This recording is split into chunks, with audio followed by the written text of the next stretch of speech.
Napakaganda na naman ng panahon guys. Tama ito guys para makapag-isip na naman tayo ng kung ano na naman mga diskarte ang ating gagawin sa buhay. So ngayong araw po pala guys ay babatiin ko muna kayo ng isang mapagpalang araw po sa bawat isa sa atin.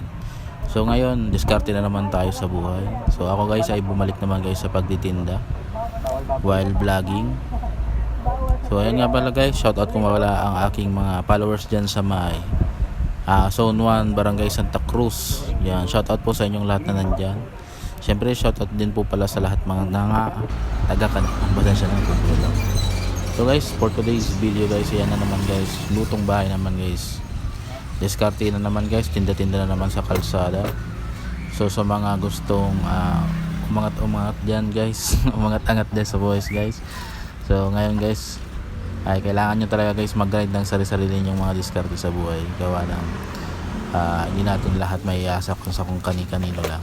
Kaya ang pinaka-the best talaga guys ay tayo mismo guys ay magsumika para sa ating sarili kahit pa unti-unti. So pagkasama ko pala ngayon dito kay si Clark. Yan, si Clark po. So ngayong araw pala guys ay maswerte kami guys. Gawa guys, nandito pa kami sa may pwesto kung saan mabenta pa, madaming pantao. At yun nga guys, alas 7 pa lang guys, ubos na yung aming mga paninda. Sumaga ako ngayon nakauwi guys, para guys makagawa na rin ako ng iba kong mga trabaho.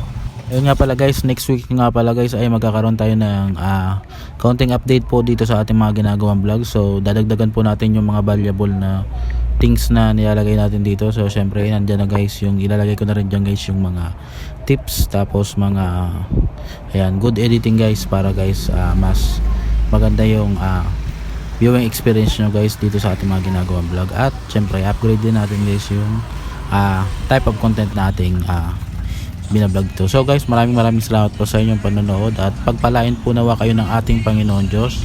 Thank you Lord and God bless po sa ating lahat. See you on the next video guys. At yun nga pala guys, kung gusto nyo akong supportan guys, i-follow nyo lang po ako dito sa aking Facebook and pakishare na lang po guys ng ating ginagawang content. Maraming salamat po ulit.